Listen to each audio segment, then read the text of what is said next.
sobat. Dalam situasi COVID-19 ini, pastikan kita semua menerapkan hidup sehat dan tetap menjaga jarak dengan orang lain dengan di rumah aja. Mari kita semua doakan para pasien yang positif, semoga mereka lekas sembuh dan kembali beraktivitas.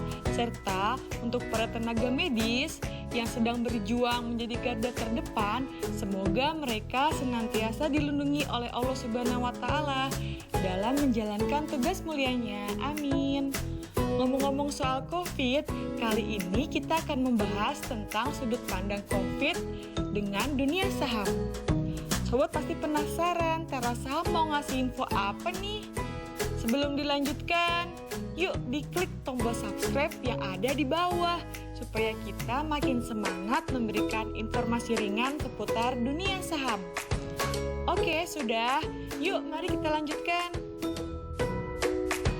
Indeks LQ45 adalah indeks yang mengukur kinerja harga dari 45 saham yang memiliki likuiditas tinggi dan kapitalisasi pasar besar, serta didukung oleh fundamental perusahaan yang baik. Indeks ini dipercaya oleh sebagian kalangan sebagai saham blue chip yang tidak mudah terkena gorengan, seperti saham lapis 2 dan 3. Berikut adalah daftar perusahaan yang masuk dalam list LQ45 untuk periode Februari sampai dengan Juli 2020. SH Hardware Indonesia, Adaro Energi, AKR Corporindo, Aneka Tambang, Astra Internasional, Bank Sentral Asia, Bank Negara Indonesia, Bank Rakyat Indonesia, Bank Tabungan Negara, Bank Mandiri, Barito Pasifik, Bumi Serpong Damai, Bank Tabungan Pensional Nasional Syariah, Charon Pokpan Indonesia, Ciputra Development, Era Jaya Swasembada, XL Asyata, Gudang Garam, HM Sampurna, Indofood, CBP Sukses Makmur, Vale Indonesia, Indofood Sukses Makmur, Indah Kiat Pulp and Paper, Indo Semen Tunggal Prakarsa, Indo Tambang Raya Megah, Java Comfort Indonesia, Jasa Marga, Kalbe Pharma, Matahari Department Store, Media Nusantara Citra, Perusahaan Gas Negara, Bukit Asam, PP, Pakuwon Jati, Surya Citra Media, Semen Indonesia, Sri Rejeki Isman, Tower Bersama Infrastruktur, Pabrik Kertas Ciwi Kimia, Telekomunikasi Indonesia, Sarana Menara Nusantara, United Tractor, Unilever Indonesia, Wijaya Karya, Waskita Karya.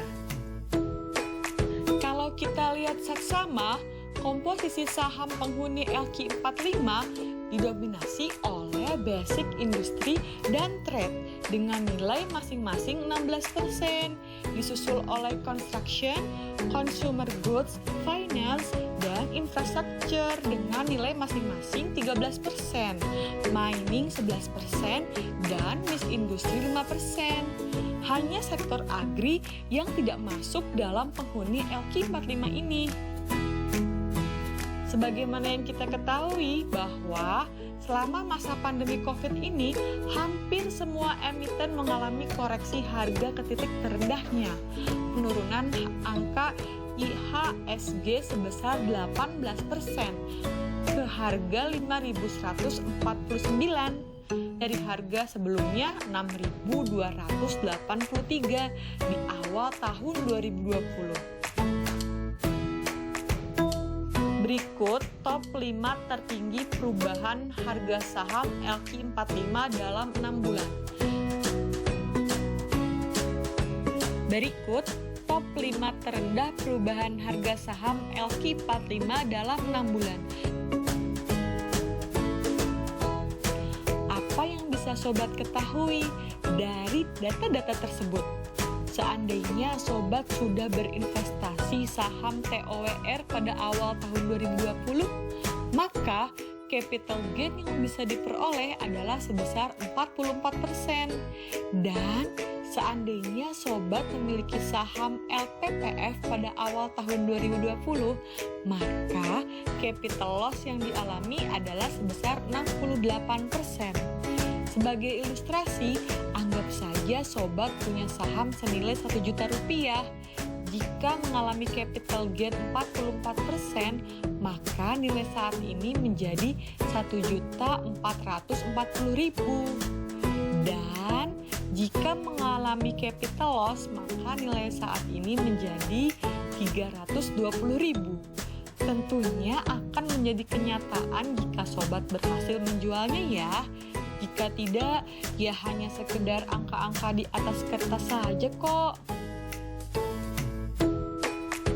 UNTR sebagai emiten dengan nilai EPS terbesar ternyata mengalami penurunan harga saham yang cukup rendah, hanya sebesar 0,7%. Sementara itu, UNVR sebagai emiten dengan market capital terbanyak ternyata mengalami kenaikan harga saham sebesar 0,9%. Padahal UNVR dan UNTR sama-sama memperoleh nilai profit yang jauh lebih besar, yaitu hampir 4 triliun pada kuartal kedua. Di sisi lain, BSDE dengan nilai profit yang tinggi pada kuartal 1 sebesar 300 miliar ternyata mengalami kerugian di kuartal kedua menjadi minus 15 miliar, sehingga harga saham terkoreksi 45%. Sementara itu, LPPF yang sejak awal mengalami kerugian sebesar minus 93 miliar, ternyata di kuartal kedua mengalami kerugian yang lebih dalam lagi, menjadi minus 357 miliar. Sehingga harga saham terkoreksi 68% dalam 6 bulan terakhir. Kira-kira apa ya yang membuat TOWR sebagai perusahaan penyedia menara telekomunikasi memperoleh kenaikan harga saham yang tinggi di era pandemi? Mengapa bukan PLKN, EXCL atau yang lain yang merupakan provider telekomunikasi? Nah, setelah kami cari tahu di annual report-nya, ternyata TOWR adalah pemilik dan operator menara komunikasi di seluruh Indonesia yang memiliki pelanggan yang beragam, mulai dari Telkomsel, XL, Indosat, dan Tri. Jadi kesimpulannya,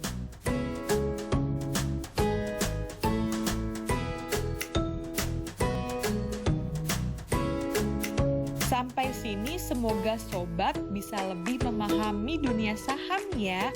Dan kami senang jika sobat memperoleh suatu pencerahan setelah nonton video kami ini. Sebagai penutup, kami sampaikan disclaimer dulu ya.